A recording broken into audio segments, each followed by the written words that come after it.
In this problem I will be solving about this for problem. So, what is given in the problem? So, first is given V of t and next is given your I of t is given, and it is asking to find the complex power, apparent power, real and reactive power, the power factor and the load impedance. So, let us solve this. So, how to solve? So, first of all, to find the complex power, so we need the Vrms and Irms value. So, S is equals to how much? The complex power Vrms into Irms conjugate. Okay. So, we need to find these values. So, how to find these values? So, we can see in the question the Vm is given as 60. So, Vrms is what? Vm by root 2 and the angle here given is minus 10 degrees. Okay.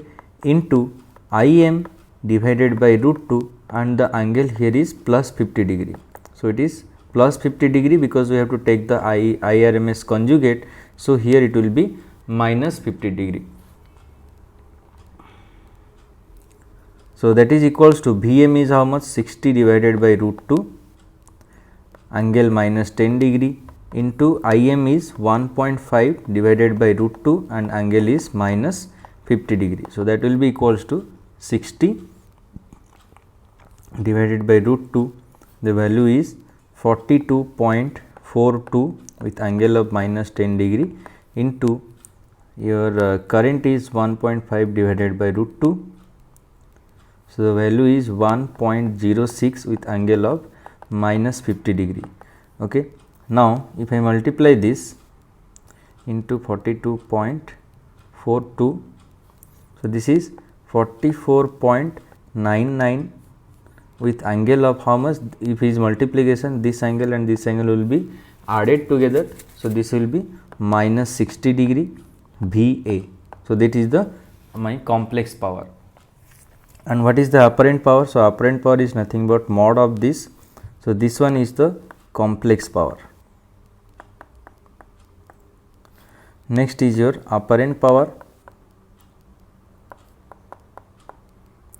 that is equals to mod of the complex power and the value is 44.99. So, we can write this as 45 also. So, that is okay.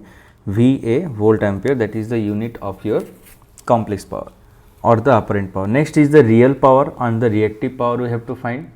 So, if we write this S is equals to, so this I can write 45. So, 44.99 I am writing it 45 with angle of minus 60 degree.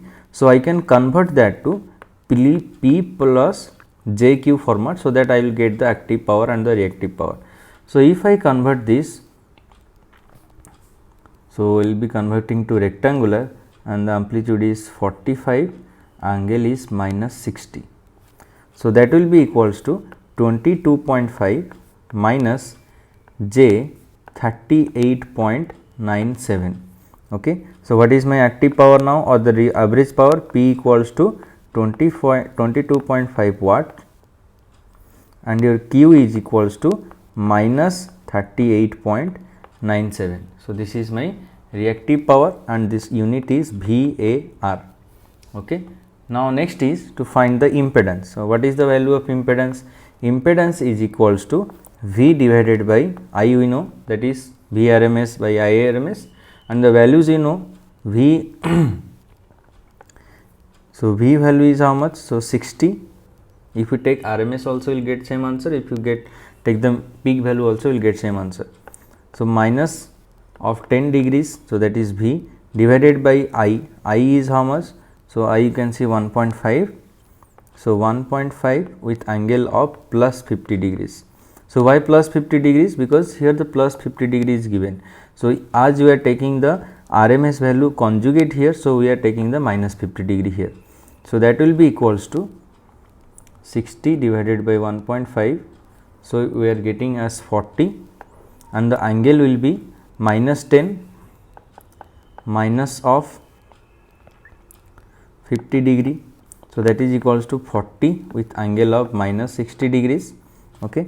Now, Z will be equals to, if I represent that in polar form, in rectangular form, so it will be angle will be minus 60. So, that is equals to 20 minus 34.64 J. Okay, so this is what, this is my R and this is my X. In this case X is equals to XC, that is equals to minus 34.64. So why I am writing as XC, because it is negative. So X is what, X is equals to XL minus XC. So here it is a capacitive load, we can get it from here. So next it is asking what other thing it is asking, the power factor. So what is the power factor now? So your power factor is equals to cosine of the angle between the voltage and current. So that we are getting 60 degrees. So cos of minus 60 degree is the angle between the voltage and current. So if I calculate cos of minus 60, so this is 0.5. Okay, so here your power factor is 0.5 and it is written as leading. So we need to mention the leading. Why leading? Because here the load is capacitive, that's why the current is leading the voltage, and that's why you have to write here power factor is 0.5 and leading. So anytime, everywhere, if the power factor has to be calculated, you write the value and then write it is leading or lagging. In case of capacitive load it is leading, in case of inductive load it will always be lagging. So this is how you can solve this problem. In the next video we will be solving some more problems.